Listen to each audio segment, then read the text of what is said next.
11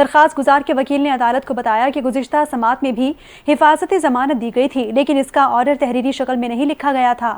عدالت نے درخواست کی کہ اس بار ضمانت کا آرڈر تحریری شکل میں جاری کیا جائے۔ چیف جسٹس اشتیاق ابراہیم نے پوچھا کہ اسد کیسر کے خلاف کس قسم کے مقدمات درج ہیں۔ اس پر ڈیپٹی اٹارنی جنرل نے بتایا کہ FIA اور نیب کے کوئی مقدمات اسد کیسر کے خلاف درج نہیں ہیں۔ درخواست گزار کے وکیل نے درخواست میں اسلام آباد پولیس سے بھی رپورٹ طلب کی اور عدالت نے اسلام آباد پولیس کو 15 دن کے اندر رپورٹ جمع کرنے کا حکم دے دیا۔ عدالت نے کہا کہ اسلام آباد کے IG سے رپورٹ طلب کی جائے، کمشنر سے رپورٹ لینے کی ضرورت نہیں ہے۔ آگے بڑھیں اور آپ کو بتائیں کہ دوہری شہریت رکھنے والے FBI افسران کی تفصیلات طلب کر لی گئی ہیں، جس کا نوٹیفیکیشن بھی جاری کر دیا گیا۔ DGs اور چیف کمشنرز کو ہدایت کی گئی ہے کہ دوہری شہریت والے افسروں کی فیملی سمیت تفصیلات فراہم کی جائیں۔ FBI کے نوٹیفیکیشن میں کہا گیا کہ تمام افسران کی تفصیلات ایک ہفتے میں جمع کرائی جائیں گی۔ دوہری شہریت والے افسر کا نام، عہدہ، گریڈ اور ملازمت میں شمولیت کی تاریخ بھی شامل ہے۔ نوٹیفیکیشن میں کہا گیا کہ دوہری شہریت پیدائشی ہے یا بعد میں لی گئی، یہ بھی بتایا جائے۔ FBI کے نوٹیفیکیشن میں یہ بھی کہا گیا کہ دوسری شہریت بعد میں لی گئی تو اس کی بھی تاریخ بتائیں۔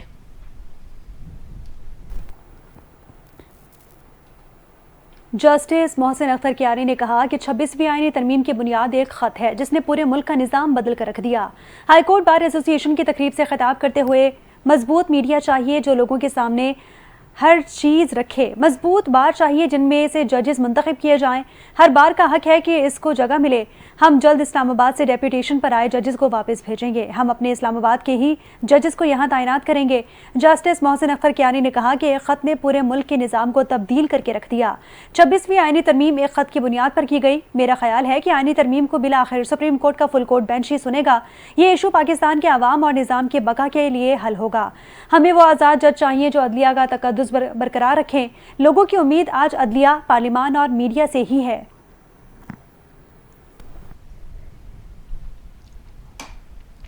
آپ کو بتائیں کہ وزیر اعظم شہباز شریف کی زیر صدارت وزارت قومی صحت کے امور پر جائزہ اجلاس ہوا۔ شہباز شریف نے وفاقی حکومت کے زیر انتظام صحت کے نظام کو جدید خطوط پر استوار کرنے کی ہدایت کر دی۔ اجلاس کی مزید کیا تفصیلات ہیں، جانیے اس رپورٹ میں۔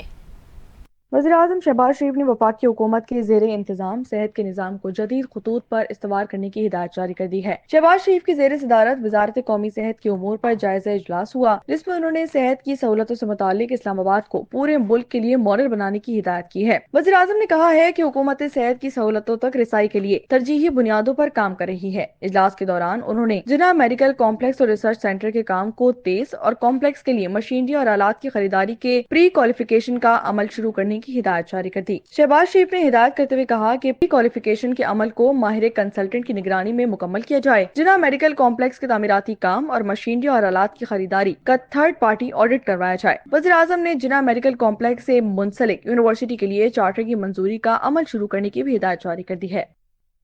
PTI کے مرکزی سیکرٹری اطلاعات شیخ وقاص اکرم نے کہا ہے کہ وزیر اعظم اپنی ترقی کی تعریف درست کر لیں۔ جس ملک سے ایک سال میں 18 لاکھ لوگ باہر چلے جائیں وہ کیسے ترقی کر رہا ہے؟ عالمی سطح پر ہماری جگہ سائی ہو رہی ہے۔ شیخ وقاص اکرم نے مزید کہا کہ پاکستان کو حقیقی جمہوری قوتوں کی ضرورت ہے۔ امریکی صدر کی تقریب حلف برداری میں پاکستانی وزراء کی شرکت پر برتاؤ سے اندازہ ہو گیا۔ انہوں نے کہا کہ عوامی مینڈیٹ چوری کر کے فارم 47 کی حکومت بنانے والے ہی مذاکرات سے گریز کرتے ہیں۔ مذاکرات کی شروع سے ہی حکومت کا رویہ منافقانہ تھا۔ PTI رہنما نے مزید کہا کہ ایک ملاقات کروانے کے لیے حکومت کو ہفتے لگ گئے۔ اس سے حکومت کی بے بسی صاف ظاہر ہو رہی ہے۔ جب تک حقیقی نمائندگی نہ ہو ملکی معیشت ترقی نہیں کر سکتی۔ شیخ وقاص اکرم نے یہ بھی کہا کہ PTI کو حقیقی آزادی کی جدوجہد کے لیے کسی کی اجازت کی ضرورت نہیں ہے۔ جو بھی ہمیں حقیقی آزادی کی جدوجہد سے روکتا ہے وہ ملک کا دشمن ہے۔